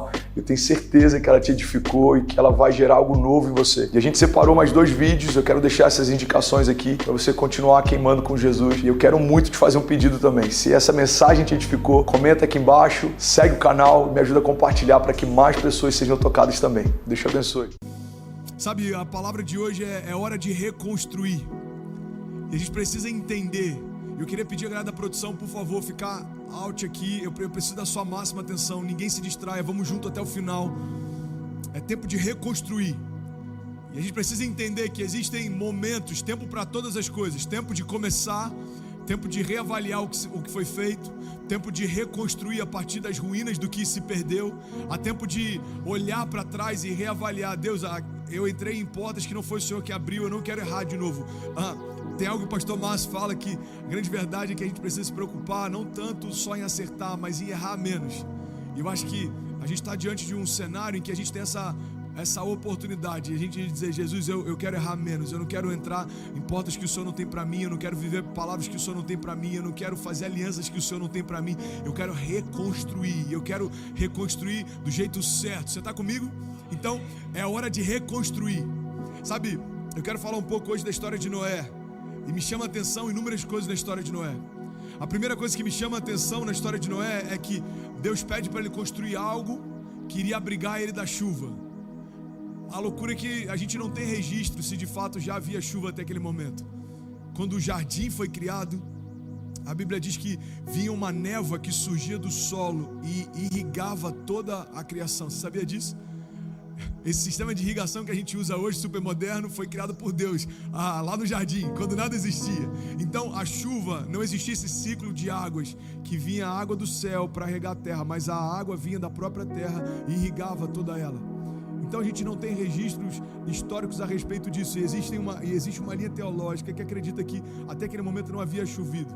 Então Deus está dizendo para Noé: prepara algo que você não sabe o que é, para um tempo que você não sabe qual é.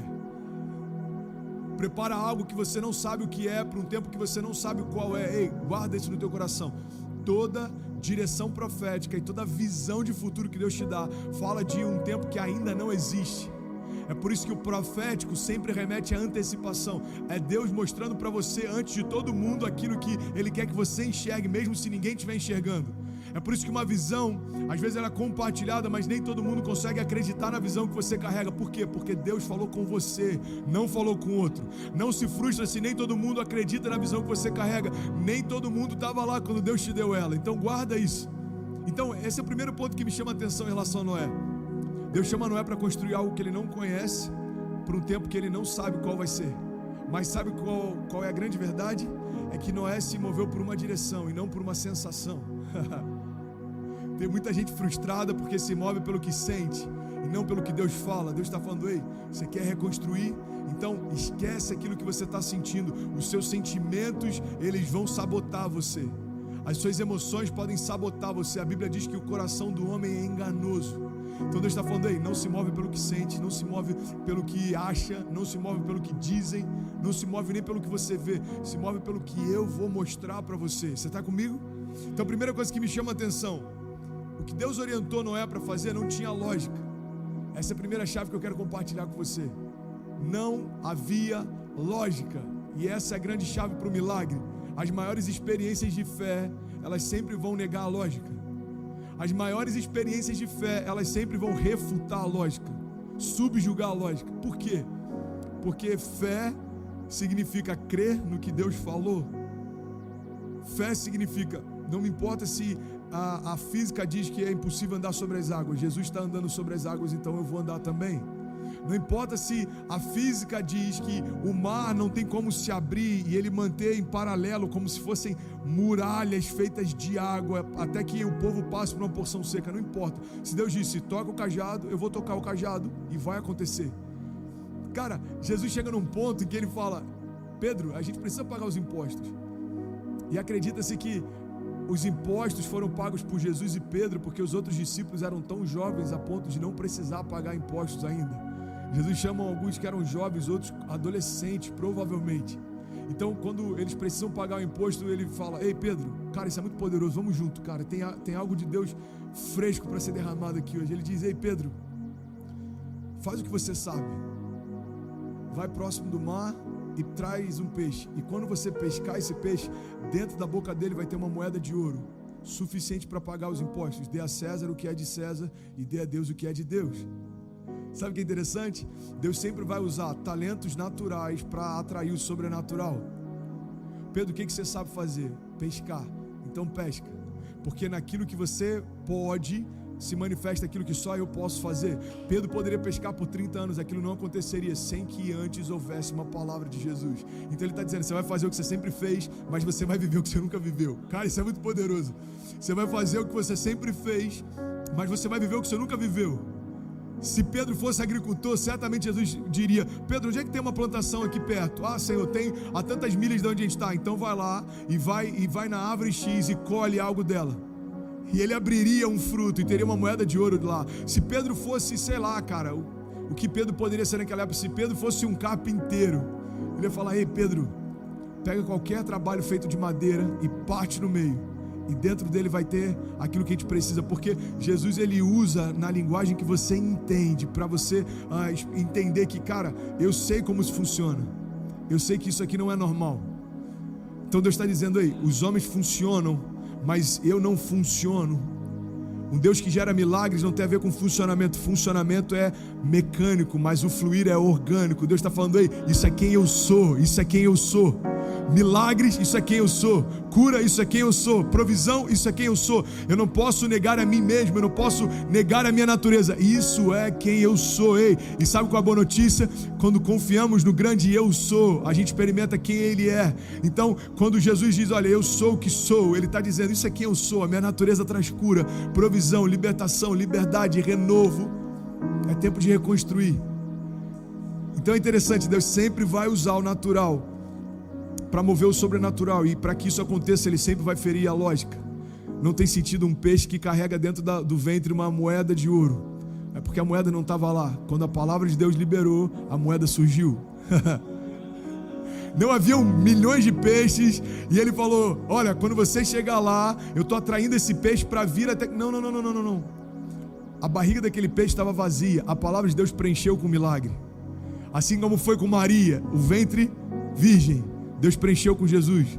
Assim como foi com Isabel, a mãe de João Batista, aquele que preparou o caminho, ventre estéril, Deus preencheu com João Batista. Então Deus está dizendo, ei, eu preencho o natural com o sobrenatural, e assim eu me revelo para você. Eu preencho o natural com o sobrenatural, e assim eu me apresento para você. Eu preencho o natural com o sobrenatural, e assim eu envergonho a lógica. Assim eu confundo aqueles que pensam que são. Assim eu coloco as coisas no lugar, e quando parece que está tudo desmoronando, eu estou dizendo para você, fique em paz, só está se encaixando. Eu estou colocando coisas em ordem, prioridades em ordem. Eu só quero te chamar a atenção para você perceber que naquilo que você sempre fez e não viu milagre, só porque a minha palavra entrou em cena, o milagre começou a acontecer. É isso que Moisés viveu, é isso que Abraão viveu, é isso que Noé viveu, é isso que Davi viveu, é isso que Pedro viveu e é isso que nós vamos viver. Você está comigo? Então, primeira chave, as maiores experiências de fé não dependem da lógica, pelo contrário, elas só dependem de uma convicção. Deus fala, Noé, começa a construir. E é interessante, cara, algo que a gente precisa parar para analisar. Quando Noé começa a construir, ele constrói com árvores.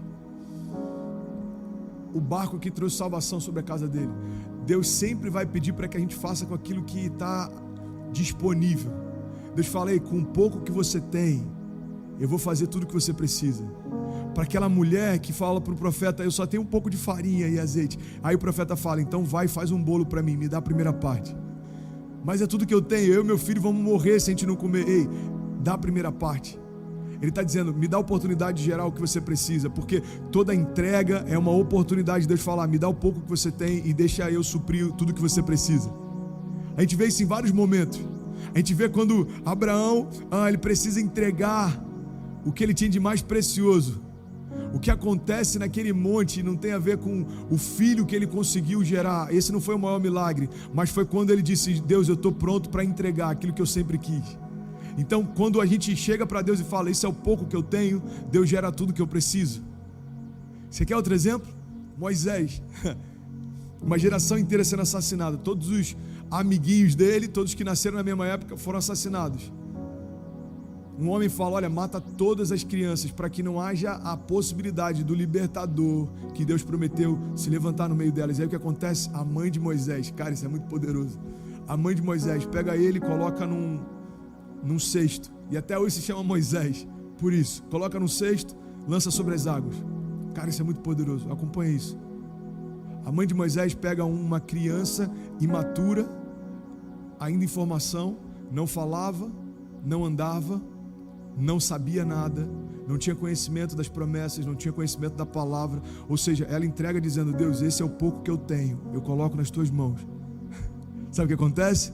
Tempos depois ele volta, e ele volta como libertador para trazer libertação sobre o povo. É Deus ensinando para a gente, aquilo que você coloca nas minhas mãos, mesmo que hoje seja pouco, vai voltar no tempo certo para trazer o que você precisa. Apenas confia, entrega, descansa. Um bebê imaturo colocado sobre as águas volta com maturidade para libertar o povo e trazer as promessas que Deus fez para o povo. Deus está dizendo, ei, me entrega o pouco que você tem. Isso não tem a ver com finanças, apenas. Isso não tem a ver com o teu tempo, apenas. Isso não tem a ver com o teu serviço, apenas. Isso não tem a ver com aquilo que você pode dar, apenas. Isso tem a ver com tudo que você tem e tudo que você é. Deus está dizendo, ei, me dá o teu coração. Me dá os teus pensamentos, me dá os teus sonhos. Vamos escrever algo juntos, vamos construir algo juntos. Deus, mas o que eu tenho é pouco. Ele está falando, é tudo que eu preciso. Eu só preciso do teu pouco, porque não tem a ver com a matéria do que você carrega, mas tem a ver com a entrega que você faz. Quando você diz, Deus, esse é o pouco que eu tenho, Deus diz, é suficiente. Ele nem precisaria do pouco que você tem. Cara, obrigado, Jesus. Obrigado, Jesus. Ele sempre surpreende a gente. Que palavra rema, Pai, que está fluindo sobre nós. Ele está dizendo aí, eu nem precisaria disso. Eu não precisaria de um bebê no cesto para levantar um libertador. Eu poderia libertar o povo sem que uma palavra humana fosse liberada. Eu não precisaria dos 5 pães e 2 peixinhos para fazer o milagre. Eu não precisaria. Eu poderia simplesmente dar graças e do nada surgiria o pão que você precisa. Foi assim no deserto. O pão descia do céu e ninguém tinha nada para entregar para que fosse multiplicado. A multiplicação era feita a partir do nada. Já parou para pensar nisso? O pão que desce do céu, multiplicado a partir do nada. Não havia matéria-prima. Então, nos momentos que você disser, eu não tenho nada para entregar, Deus vai falar, ok, eu não preciso de nada para fazer. Mas, entenda isso. Todas as vezes que Deus pede o pouco que a gente tem, é porque é uma dinâmica no céu, é um princípio. E toda promessa se cumpre quando princípios se cumprem. Guarda isso no teu coração. Promessas que ainda não se cumpriram, provavelmente é porque ou eu não tenho maturidade para recebê-las ainda, ou porque eu não cumpri os princípios que eu preciso para que elas se cumpram. Todo princípio divino libera um destino profético. Cumpriu o princípio, vai viver a promessa. Cara, não tem como. É por isso que tem pessoas que cumprem princípios e nem são cristãs. A gente fala, cara, por que acontece isso com ele? Porque ele entendeu um princípio e mesmo sem saber, ele está fazendo algo que os céus, eles dizem, olha, ele cumpriu o princípio, ele vai viver essa promessa. Ele é generoso. Mas ele não vai à igreja, mas ele é generoso. O generoso prosperará. Provérbios 11:25. Aquele que dá alívio aos outros, alívio receberá.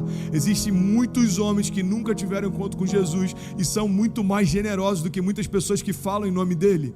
Então esse cara se move por um princípio e ele vive a promessa que é fruto desse princípio. Agora, fechando parênteses e voltando onde a gente estava, guarda isso no teu coração. Por que Deus pede o pouco que eu tenho? Porque Ele quer ensinar você. Quando Ele fala, ei, vê o que tem para multiplicar. Aí uma criança fala, eu tenho 5 pães e 2 peixinhos. Jesus está ensinando algo para a gente. Jesus está manifestando algo didático. Ele está dizendo, ei, quando o lanche que alimentava só uma criança é colocado nas mãos certas, alimenta uma multidão. Quando a provisão que era o lanche, a merenda de uma criança é colocada nas mãos certas, ela vai alimentar uma multidão. E ainda tem mais.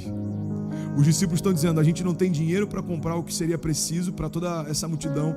A gente não tem como ir tão longe e comprar tudo que precisa. A gente não teria como transportar tudo que precisa. Sabe, a didática de Jesus é incrível.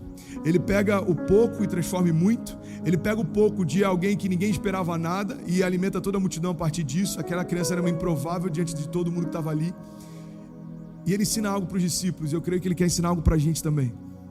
A Bíblia diz que sobrou tanto pão, que 12 cestos foram cheios. É como se ele falasse, e ele ainda foi específico, recolham tudo que sobrou, coloquem em cestos para a gente levar. Não há desperdício naquilo que Deus faz. Ele está dizendo, não trata como banal aquilo que é sobrenatural. Tenha zelo com aquilo que eu faço, tenha zelo com aquilo que eu te dou, tenha zelo com aquilo que eu te entrego, tenha zelo com aquilo que eu multiplico. Ei, não desperdice o que eu estou derramando. O azeite derramado não é para desperdiçar. A unção que foi confiada não é para desperdiçar. Os milagres que os seus olhos viram não é para você se esquecer. Os testemunhos que essa casa estão vivendo não é para você guardar para você. Deus está dizendo, não torna banal aquilo que é sobrenatural.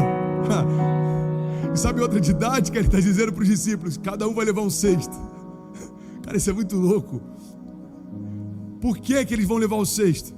Porque eu fico imaginando no caminho de casa, enquanto eles carregavam o peso dos pães, eles estão dizendo, cara, eu preciso reconhecer, é só uma palavra dele e tudo muda. Eu preciso reconhecer, esses textos estavam vazios, mas uma palavra dele preencheu todos eles. É como se Deus estivesse ensinando no caminho.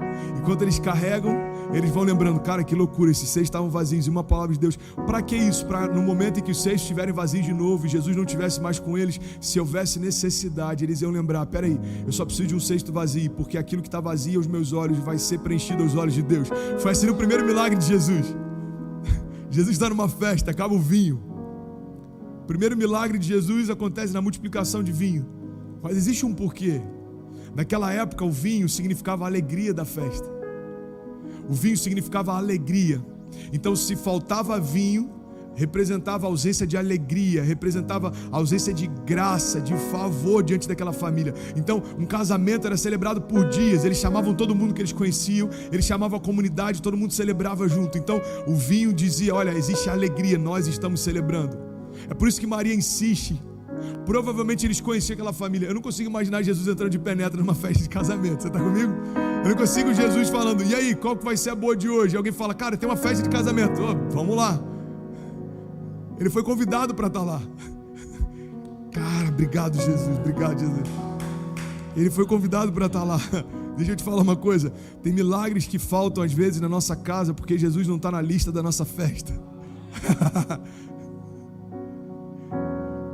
Jesus, eu preciso de um milagre no meu casamento. A pergunta é, você colocou o nome de Jesus na lista da festa? Jesus estava lá. O milagre aconteceu porque Jesus estava lá. O vinho acabou e Jesus resolveu porque Ele estava lá. O milagre era necessário e ele aconteceu porque Ele estava lá. A segurança que você precisa é só a convicção de que Jesus está onde você precisa. Preciso de um milagre na minha casa. A pergunta é, você já deixou Jesus tomar o lugar da tua casa? Preciso de um milagre na minha empresa. Aí, você já convidou Jesus para dentro da tua empresa? Talvez você nunca orou dentro da tua empresa. Eu não estou falando para você fazer algo religioso. A partir de hoje é obrigatório a oração antes. Não. Deixa as pessoas perceberem que você trouxe Jesus para aquele lugar. E elas vão ver que Jesus é quem fez o vinho multiplicar quando a alegria estava acabando na festa. Jesus só fez milagre naquela festa porque colocaram o nome dele na lista. Isso é muito poderoso. E aí sabe o que acontece? Fechando esse parênteses e voltando, acaba o vinho. Maria, ela insiste com Jesus, e eu creio que esse é um princípio. Eles foram convidados para estar lá, eu tenho plena convicção disso. Então, a preocupação de Maria vai muito além de um elemento no buffet. Maria não estava preocupada com, tipo, cara, acabou esse tipo de comida. Tinham outros tipos. Mas o simbolismo do vinho era muito específico. É como se Maria dissesse: ei, filho, a gente conhece essa família. Eles estão passando vergonha porque a alegria da festa acabou. Então, na verdade, o que Jesus fez foi salvar a festa. Jesus saved the party. Jesus salvou a festa. Ele falou: não vai acabar, porque eu estou aqui.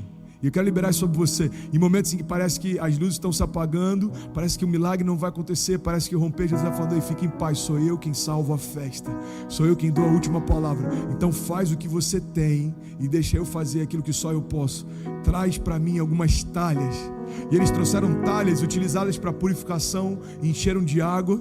Então Jesus diz: olha, encha de água até a boca, cada uma delas. E assim fizeram. E a gente aprende uma outra coisa com Jesus: só faz o que eu te direcionei e tenha certeza que você vai colher o que eu te prometi. E às vezes a gente não está vivendo alguns milagres porque Deus dá uma direção uma vez, 2 vezes, 3 vezes, 4 vezes, e a gente ainda está reclamando com o vinho que acabou. Jesus fala: faça isso. mas ele está falando: olha, desculpa, mas murmuração não gera milagres, posicionamento sim. Reclamação, o quanto você reclama do que não aconteceu, não vai te dar o que você precisa, o teu posicionamento vai. Então Jesus está dizendo: só faz o que eu pedi. Assim como foi com Pedro, naquela moeda de ouro na boca do peixe, assim como foi com os discípulos, quando ele diz: traz o que vocês têm, eu vou multiplicar. Assim foi também com aquele primeiro milagre. E a Bíblia diz que ele transforma a água em vinho. Cara, isso é muito poderoso. Eu nem consegui pregar, por isso que as 2 mensagens são diferentes, mano. Deus está aqui, amém? Tem alguém recebendo algo de Deus? E existe algo poderoso, cara, no milagre que a gente precisa entender. Se Deus tivesse multiplicado, presta atenção nisso, se Deus tivesse transformado aquela água em água com gás, seria estúpido, fala a verdade.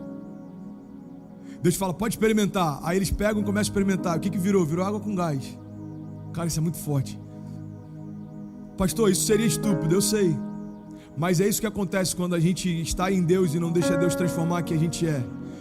A gente continua tendo a essência que tinha, a natureza que tinha, mas o que mudou foram algumas características. Então, eu não entendi, eu vou te explicar.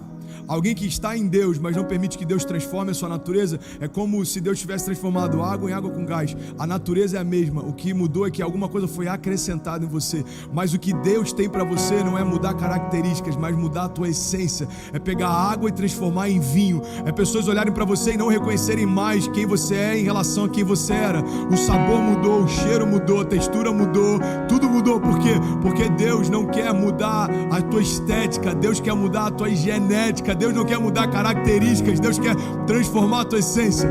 Deus não quer mudar algumas coisas em você, Deus quer mudar você por inteiro. Ele quer fazer novas todas as coisas. É por isso que só existe o novo de Deus quando morre o velho. Só vai ter o novo de Deus em você quando morrer o teu velho. Quando morre o velho homem, nasce o novo homem. Quando morre o meu passado, nasce o futuro em Deus. Quando morrem as minhas vontades, nasce a vontade de Deus. Quando morrem os meus planos, nascem os planos de Deus. Quando morrem os meus projetos, nascem os projetos de Deus. Quando eu falo: Deus, eu cansei de tentar do meu jeito, Deus fala: então fique em paz, deixa que eu vou fazer do meu. Parece óbvio que eu estou falando, mas eu quero te lembrar uma coisa aí. Deus sabe o que está fazendo. Deixa Deus ser Deus. Pastor, mas eu não entendo. Ele não te chamou para entender. Você jamais entenderia. Pastor, mas eu não sei como vai ser. Ele não te chamou para saber. Primeiro tópico da mensagem, eu vou ter que terminar sem entrar nos outros. A gente prega no final da noite. Mas não faz lógica. Ele não chamou para você se mover por lógica. Aí chega uma hora que a gente fala assim: cara, então, eu desisto de tentar entender. Aí Jesus fala: até que enfim, agora eu posso começar a fazer. Porque você entendeu que não tem a ver com entendimento, mas tem a ver com convicção. Naqueles momentos que a gente fala, cara, não faz sentido, Deus começa a fazer. Deus não tem lógica, então eu vou começar a fazer. Deus, eu não sei como vai ser, mas eu sei, confia em mim. Entrega os teus caminhos ao Senhor, confia nele, o mais ele fará. Entrega os teus caminhos ao Senhor, confia nele, o mais ele fará. A lógica é envergonhada quando Jesus entra em cena. A doença é envergonhada quando Jesus entra em cena. Diagnósticos são envergonhados quando Jesus entra em cena. Sabe, um prognóstico fala a respeito de algo que foi diagnosticado antecipadamente ou de algo que você acredita que vai acontecer.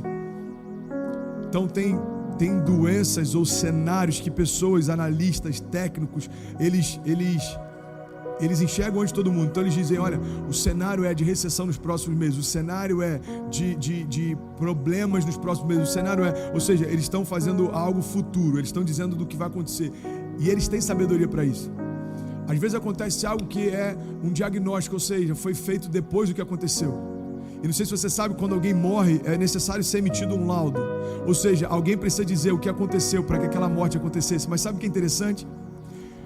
Tanto para mover o sobrenatural antes que aconteça, como para mover o sobrenatural depois que aconteça, Jesus continua sendo suficiente em ambos os casos.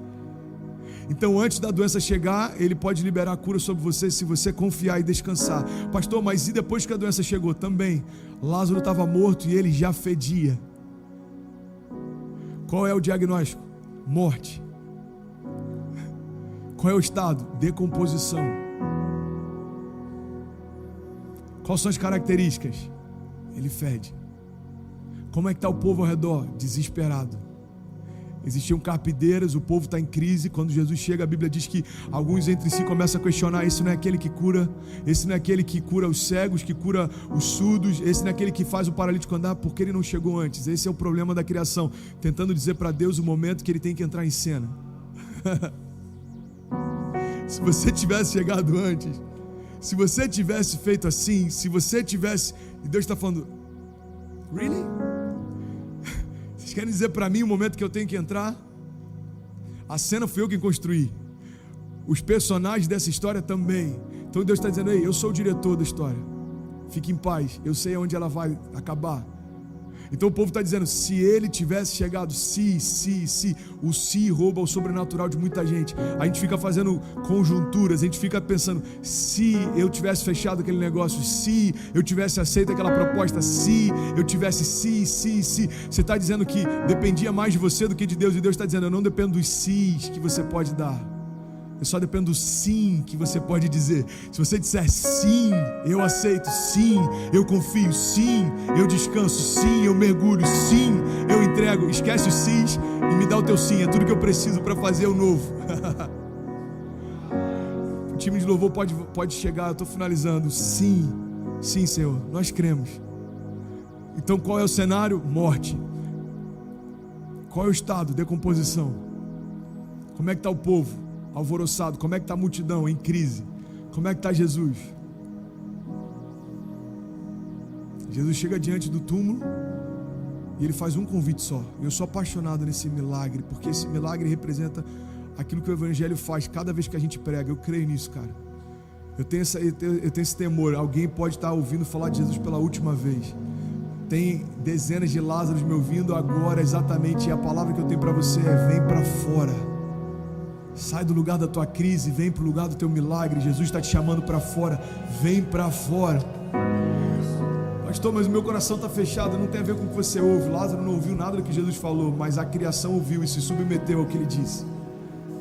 Então Jesus do lado de fora diz: ei, Lázaro, vem para fora.